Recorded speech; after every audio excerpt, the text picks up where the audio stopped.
that I've been grappling with for so long. And now finally I had another answer. And that issue was that of James Bond. I'm a big fan of 007, License to Kill. Loved it my whole life. Started with Pierce Brosnan, then went back and watched Connerys and Lazenbys and everyone, all the way through to Daniel Craig. And I love James Bond. And when I found out that Daniel Craig no longer wanted to be James Bond, I was heartbroken. Until I heard that at the top of the list, the potential replacement was a man by the name Idris Elba. And I lost my mind. You can hear the ladies, I mean, like, yeah, you know, yeah. And that's what James Bond needs. A ladies' man and a man's man, and Idris has that. You know, he's strong, he's charming, you know, he's got that quiet thing, oh yeah, you know, Idris Elba, oh yeah. You know, Idris Elba, you know, oh yeah. You could just see him playing the dapper spot. And as soon as it was announced, everyone is excited. Everyone was excited until the comment section of the internet came in. Idris Elba, James Bond. And the comment section was like, actually, Idris Elba could not play James Bond. And we were like, why? They're like, because...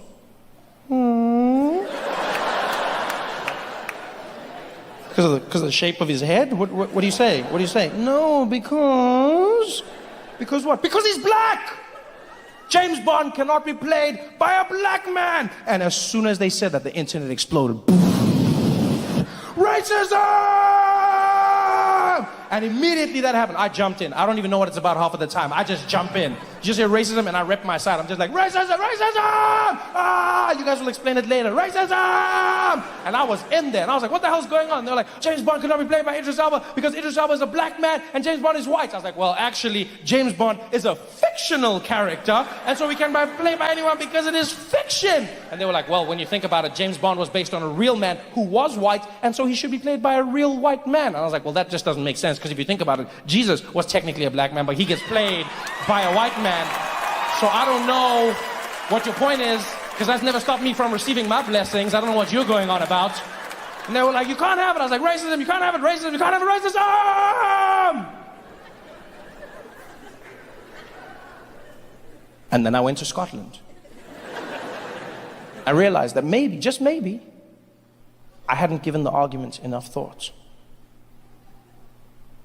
Because I love Idris Elba. I want him to play Bond. But if you think about it, James Bond often operates in places like Scotland and the UK and Europe.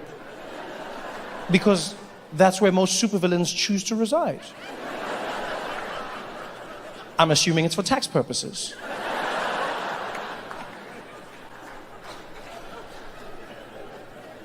No matter how you feel about the issue, you have to admit it would be particularly difficult to be a spy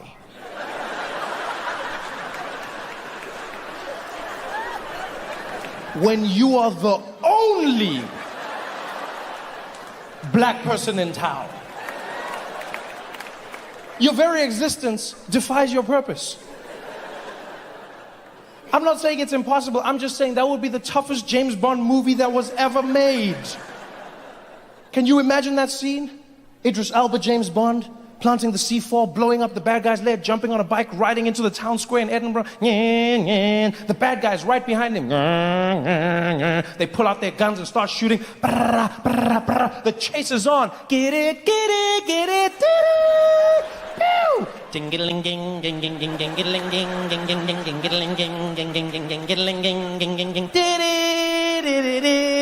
Idris Elba, James Bond, jumps off the bike, runs into a crowded town square. The bad guys are right behind him. He manages to shake them off, pops into a little alley, gets out on the other side, finds a crowded little marketplace, puts a scarf around his head, a fake beard, blends in with a group of monks walking by. The bad guys turn the corner. There it is!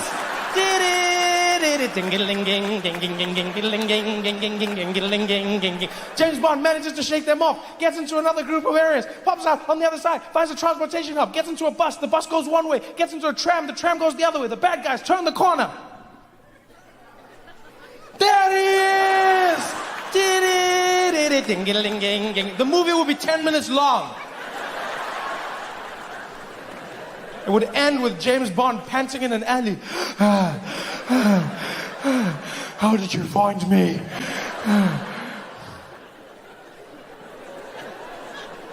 We would lose so many epic scenes. Like that moment where James reveals his name. You know that scene in the casino we always wait for? Him dressed in the tux, playing a high-stakes game of baccarat. You see Idris Elba walking over to the bartender now to place that iconic order. Bartender, I'll take my martini shaken, not stirred. The name's James Bond? I know.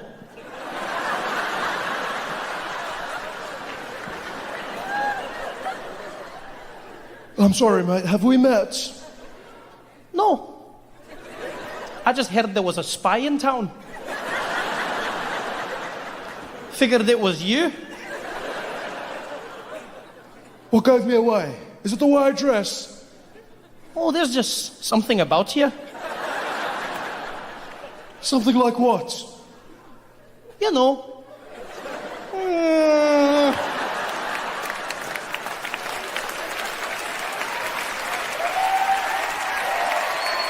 It'll be hard. Scotland was so much fun. Every day I was there, I felt like I was learning something new. I did learn something that I wish to share with you, and I hope you will not suffer the same ills I did. If you do go to Scotland and you are ever offered a drink, don't. Because you see, the Scottish, unlike us, we drink to enjoy. The Scottish drink to die. I used to think the Scottish had an accent. I've now learned that's just centuries of people trying not to throw up. That's all that is. Ah, right, what you do? Oh, ah. Your lad has never had that drink. Oh, ah, you dream of dragons. Oh, that go.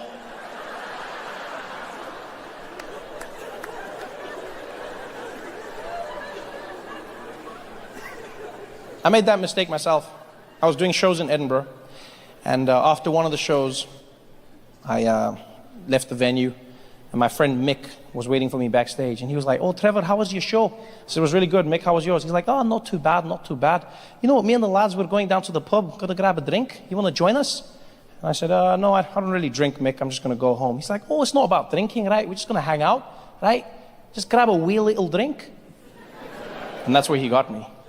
Scottish people do that so well. They're like, "Oh, wee little drink." It makes it sound harmless, doesn't it? "Oh, just a wee little drink." Sounds tiny. A wee little drink. Yeah, wee little. Nothing sounds dangerous like that. Yeah, what happened in Nagasaki? Oh, they dropped a wee nuclear bomb. Doesn't sound that bad. He was like, "A wee little drink." I was like, "Oh, you know what? Let's have a wee little drink." And so I joined him. And we went drinking. I don't remember.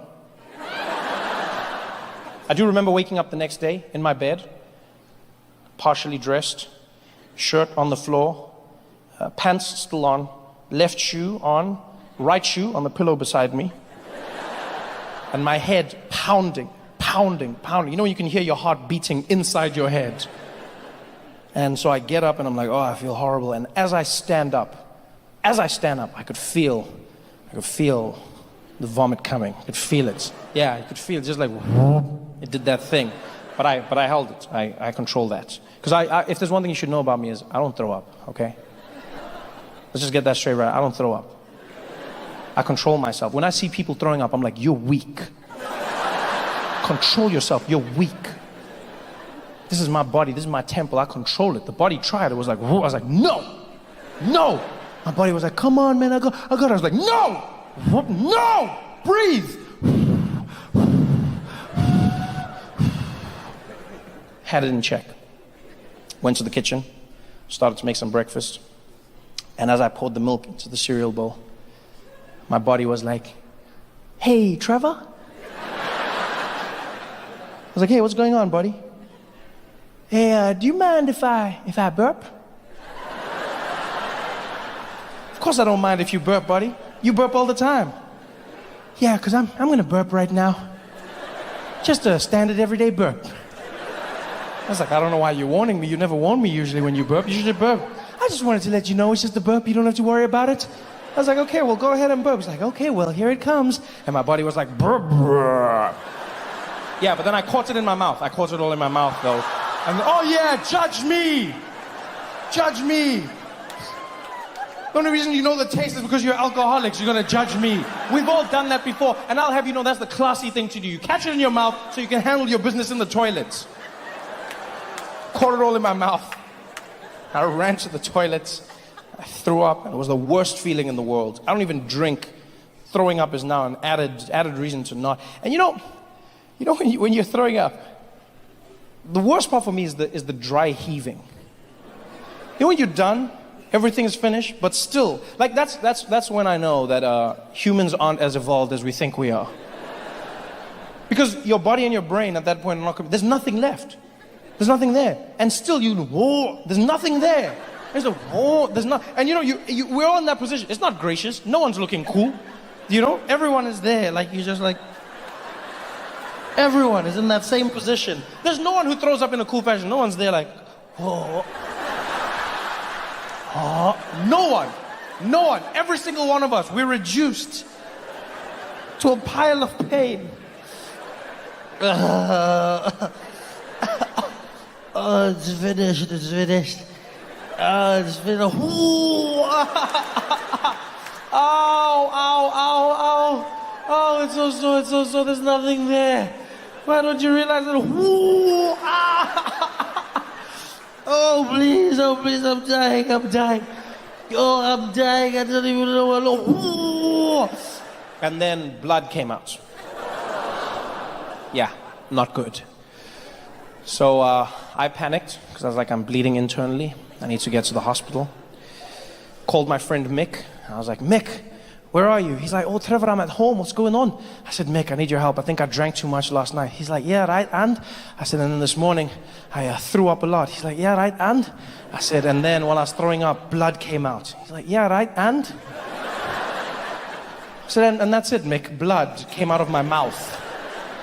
He said, oh, that's too bad, Trevor. So what are you going to do now? I said, I'm going to go to the hospital, Mick. He's like, oh, I don't know if that's necessary. Like, was it a lot of blood? So any blood is a lot of blood. What do you mean? He's like, no, I know what you're saying, but like, was it a lot or was it like a wee bit of blood?